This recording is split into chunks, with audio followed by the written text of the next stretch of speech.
Hi friends, welcome to my channel.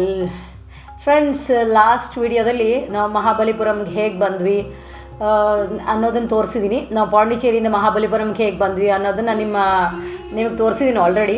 Friends, ನಾವಿವಾಗ Pondicherry trip ಬಗ್ಗೆ ಈಗಾಗಲೇ ಹಲವಾರು ವೀಡಿಯೋಗಳನ್ನ ಮಾಡಿದ್ದೀನಿ. ಆ ವಿಡಿಯೋದು ಲಿಂಕ್ ಎಲ್ಲ ಡಿಸ್ಕ್ರಿಪ್ಷನ್ ಬಾಕ್ಸಲ್ಲಿರುತ್ತೆ.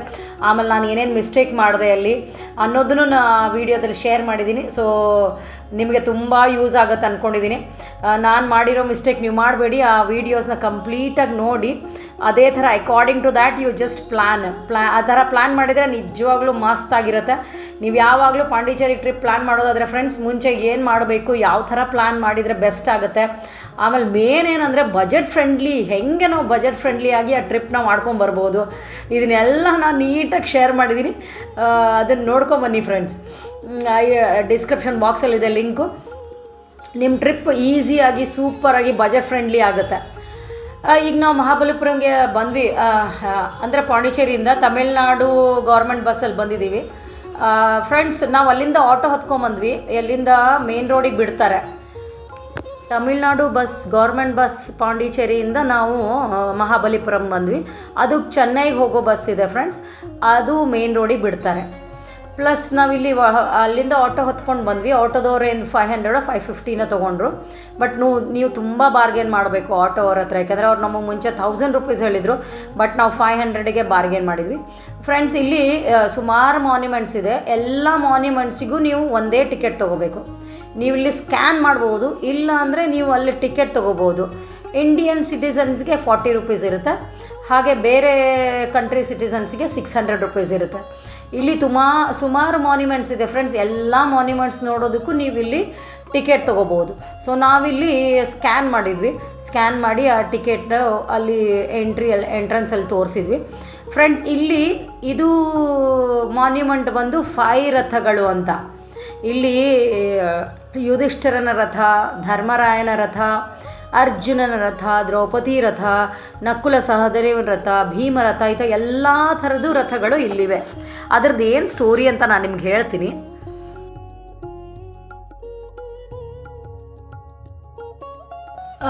ಫ್ರೆಂಡ್ಸ್, ಮಾನ್ಯುಮೆಂಟ್ಗಳನ್ನ ಸುಮಾರು 7ನೇ ಶತಮಾನದಲ್ಲಿ ಪಲ್ಲವರ ರಾಜ ನರಸಿಂಹವರ್ಮನ್ ಅವರ ಕಾಲದಲ್ಲಿ ನಿರ್ಮಿಸಲಾಯ್ತಂತೆ. ಅದಕ್ಕಾಗಿ ಈ ಜಾಗನ ಹಿಂದೆ ಮಾಮಲ್ಲಪುರಂ ಅಂತ ಕರಿತಿದ್ರಂತೆ. ಅದು ಕರಿತಾ ಮಹಾಬಲಿಪುರಂ ಆಗೋಯ್ತು ಎಲ್ಲರ ಬಾಯಲ್ಲೂ. ಇದು ಒಂದು ತುಂಬ ಇಂಟ್ರೆಸ್ಟಿಂಗ್ ಸ್ಟೋರಿ ಇದೆ ಫ್ರೆಂಡ್ಸ್. ಈ ರಥಗಳಿಗೆ ಪಾಂಡವರ ಹೆಸರು ಇದೆ. ಪಾಂಡವರ ಹೆಸರು ಅಂತ ಕೇಳಿದ ತಕ್ಷಣ ಎಲ್ಲರೂ ಏನು ಅನ್ಕೋತಾರೆ, ಓ ಹಂಗಾರೆ ಈ ಜಾಗಕ್ಕೆ ಪಾಂಡವರಿಗೆ ಏನೋ ಕನೆಕ್ಷನ್ ಇದೆ ಅಂತ. ಬಟ್ ಏನು ಕನೆಕ್ಷನ್ ಇಲ್ಲ ಫ್ರೆಂಡ್ಸ್. ಇದು ನಾನು ಹೇಳ್ತೀನಿ.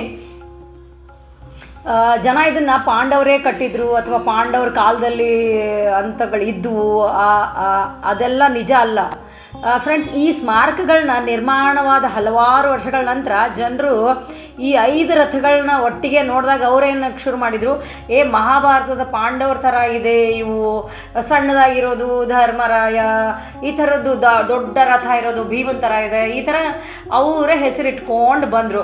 ಪ್ರತಿಯೊಂದು ರಥಕ್ಕೂ ಶೇಪು ಮತ್ತು ಆ ಡಿಸೈನ್ ನೋಡಿಬಿಟ್ಟು ಜನರ ಬಾಯಲ್ಲಿ ಅದು ನೋಡಿ ಜನರು ಇದು ಧರ್ಮರಾಯನ ರಥ ಇದೆ ಅಂದ್ಕೊಂಡು ಅವ್ರ ಬಾಯಲ್ಲೇ ಅದು ಏನೋ ಮಹಾಭಾರತಕ್ಕೆ ಕನೆಕ್ಟ್ ಆಗೋಯ್ತು. ಬಟ್ ಇದಕ್ಕೆ ಮಹಾಭಾರತಕ್ಕೆ ಏನೂ ಕನೆಕ್ಷನ್ ಇಲ್ಲ ಫ್ರೆಂಡ್ಸ್. ಹಾಗಾಗಿ ಇವತ್ತಿಗೂ ಇವುಗಳನ್ನು ಧರ್ಮರಾಜ ರಥ, ಭೀಮರಥ ಅಂತ ಅಲ್ಲಿ ಅವರೇ ನಾಮಕರಣ ಮಾಡಿಬಿಟ್ಟಿದ್ದಾರೆ. ಅಲ್ಲಿ ಬೋರ್ಡು ಹಾಕಿದ್ದಾರೆ, ನೀವು ನೋಡ್ಬೋದು ಅದನ್ನು. ಬಟ್ ಫ್ರೆಂಡ್ಸ್, ರಥಗಳಿಗೂ ಪಾಂಡವರಿಗೂ ಯಾವುದೇ ಡೈರೆಕ್ಟ್ ಕನೆಕ್ಷನ್ ಅಂತೂ ಇಲ್ಲ. ನಂತರ ಕಾಲದಲ್ಲಿ ಅಲ್ಲಿ ಜನರೆಲ್ಲ ವಿಸಿಟರ್ಸು, ಟೂರಿಸ್ಟ್ ಎಲ್ಲ ಬಳಸ್ತಾ ಅದಕ್ಕೆ ಅದೇ ಥರ ಫೇಮಸ್ ಆಗೋಯ್ತು. ಈಗ ಈ ಪಂಚರಥದ ಬಗ್ಗೆ ಇನ್ನೊಂದು ಶಾಕಿಂಗ್ ವಿಷಯ ಏನಂದರೆ ಫ್ರೆಂಡ್ಸ್, ಈ ರಥಗಳನ್ನು ಬೇರೆ ಬೇರೆ ಕಲ್ಲುಗಳನ್ನ ತಂದು ಜೋಡಿಸಿ ಕಟ್ಟಿಲ್ಲ.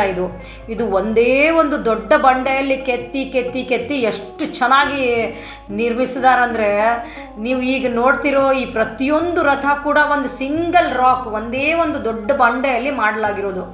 ನಿಜವಾಗ್ಲೂ ಆ ಕಾಲದಲ್ಲಿ ದೊಡ್ಡ ಕಲ್ಲನ್ನು ಹೇಗೆ ಎತ್ತಿದ್ರು, ಯಾವ ಥರ, ಅವಾಗೆಲ್ಲ ಮಷೀನ್ ಇರಲಿಲ್ಲ ಫ್ರೆಂಡ್ಸ್, ಯಾವ ಮಾಡರ್ನ್ ಟೆಕ್ನಾಲಜಿನೂ ಇರಲಿಲ್ಲ. ಹಾಗಿದ್ರೆ ಎಷ್ಟು ಪರ್ಫೆಕ್ಟಾಗಿ ಕೆತ್ತಿದ್ದಾರೆ ಅಂತ ನಿಜವಾಗ್ಲೂ ಆಶ್ಚರ್ಯ ಅನಿಸುತ್ತೆ ನಮಗದು. ಯೋಚಿಸೋಕ್ಕೂ ಇಮ್ಯಾಜಿನೇಷನ್ಗೂ ಮೀರಿರೋದಿದು. ಒಂದು ರಥವನ್ನು ಪೂರ್ಣಗೊಳಿಸೋಕೆ ಅದು ಎಷ್ಟು ವರ್ಷ ತೊಗೊಂಡಿರ್ಬೋದಲ್ವ, ಎಷ್ಟು ಕಲಾವಿದರು ಕೆಲಸ ಮಾಡಿರ್ಬೋದು. ಅವ್ರ ಪೇಷನ್ಸ್ ರಿಯಲಿ ಅಪ್ರಿಷಿಯೇಟ್ ಮಾಡಬೇಕು. ಇನ್ನೊಂದು ಶಾಕಿಂಗ್ ನ್ಯೂಸ್ ಅಂದರೆ ಫ್ರೆಂಡ್ಸ್, ಇದು 1300 ಇಯರ್ಸ್ ಬ್ಯಾಕ್ದಂತ ಇದು. ಈ ಎಲ್ಲ ಮಾನ್ಯುಮೆಂಟ್ಸ್ಗಳು ಏನು ಸೂಪರಾಗಿ ಮೇಂಟೈನ್ ಮಾಡಿದ್ದಾರೆ ಅಲ್ವಾ. 1300 ಅಂದರೆ ಏನು ಸ್ವಲ್ಪನೇ ವರ್ಷ ಅಲ್ಲ ಅಲ್ವಾ. ಬಟ್ ಇಲ್ಲಿನ ವರ್ಲ್ಡ್ ಹೆರಿಟೇಜ್ ಸೆಂಟರ್ ಅವರು ಕೂಡ ಅಷ್ಟೇ ನೀಟಾಗಿ ಕ್ಲೀನಾಗಿ ಮೇಂಟೈನ್ ಮಾಡಿದ್ದಾರೆ, ತುಂಬ ಚೆನ್ನಾಗಿ ಮೇಂಟೈನ್ ಮಾಡಿದ್ದಾರೆ ಮಾತ್ರ. ಇಲ್ಲಿನ ಶಿಲ್ಪಗಳನ್ನ ನೋಡ್ತಾ ನಡೆದ್ರೆ ನಂಗೆ ಏನು ಅನ್ನಿಸ್ತಾ ಇತ್ತು ಅಂದರೆ ನಾನು ಯಾವುದೋ ಹಿಸ್ಟ್ರಿ ಬುಕ್ ಒಳಗಡೆ ವಾಕ್ ಮಾಡ್ತಾ ಇದ್ದೀನಿ ಅನ್ನೋ ಅಂತ ಆ ಥರ ಫೀಲಿಂಗ್ ಬರ್ತಾಯಿತ್ತು. ಇಷ್ಟು ಬ್ಯೂಟಿಫುಲ್ ಮಾಡಿದ್ದಾರೆ ಫ್ರೆಂಡ್ಸ್. ನೀವೇನಾರ ಪಾಂಡಿಚೇರಿ ಟ್ರಿಪ್ ಪ್ಲ್ಯಾನ್ ಮಾಡೋದಾದರೆ ಫಸ್ಟು ನೀವು ಮಹಾಬಲಿಪುರಂ ವಿಸಿಟ್ ಮಾಡಿ. ಇದು ನಿಮಗೆ ಹಾಫ್ ಡೇ ಟ್ರಿಪ್ ಆಗುತ್ತೆ. ಅಲ್ಲಿಂದ ನೀವು ಪಾಂಡಿಚೇರಿಗೆ ಹೋಗಿ. ಈ ಪ್ಲೇಸ್ ಮಾತ್ರ ಯಾರೂ ಮಿಸ್ ಮಾಡಲ್ಲ ಫ್ರೆಂಡ್ಸ್. ಯಾರೇ ಪಾಂಡಿಚೇರಿಗೆ ಪ್ಲ್ಯಾನ್ ಮಾಡೋದಾದರೂ ಈ ಪ್ಲೇಸ್ನ ನೋಡ್ಕೊಂಬಿಟ್ಟೇ ಹೋಗ್ತಾರೆ. ಅಷ್ಟು ಬ್ಯೂಟಿಫುಲ್ ಆಗಿದೆ. ನಾನು ನಿಮಗೆ ಹೇಳೋದಕ್ಕಿಂತ ನೀವು ಅಲ್ಲಿ ಹೋಗಿ ನೋಡಿದರೆ ಅದನ್ನು ನಾನು ನಿಮಗೆ ಅದು ಒಂದು ಬೇರೆ ಫೀಲಿಂಗೇ ಕೊಡುತ್ತೆ. ಆ ಕಾಲದಲ್ಲಿ ಆ ಜಾಗ ಹೇಗಿರ್ಬೋದು, ಆ ಜನ ಹೇಗಿರ್ಬೋದು, ರಾಜರು ಹೇಗಿರ್ಬೋದು ಅಂತ ಇಮ್ಯಾಜಿನ್ ಮಾಡಿಕೊಂಡು ಸುತ್ತಾಡ್ಬೋದು. ಮತ್ತು ಫೋಟೋ ಮತ್ತು ವೀಡಿಯೋ ತೊಗೊಳೋದಕ್ಕಂತೂ ಈ ಪ್ಲೇಸ್ ಒಂದು ಪರ್ಫೆಕ್ಟ್ ಸ್ಪಾಟ್ ಫ್ರೆಂಡ್ಸ್. ಎಲ್ಲ ಕಡೆ ಬ್ಯೂಟಿಫುಲ್ ಬ್ಯಾಕ್ಗ್ರೌಂಡ್ ಸಿಗುತ್ತೆ ನಿಮಗೆ. ಹಾಗಾಗಿ ಮಹಾಬಲಿಪುರಂ ಬಂದರೆ ಪಂಚರಥ ಖಂಡಿತ ಮಿಸ್ ಮಾಡಬೇಡಿ.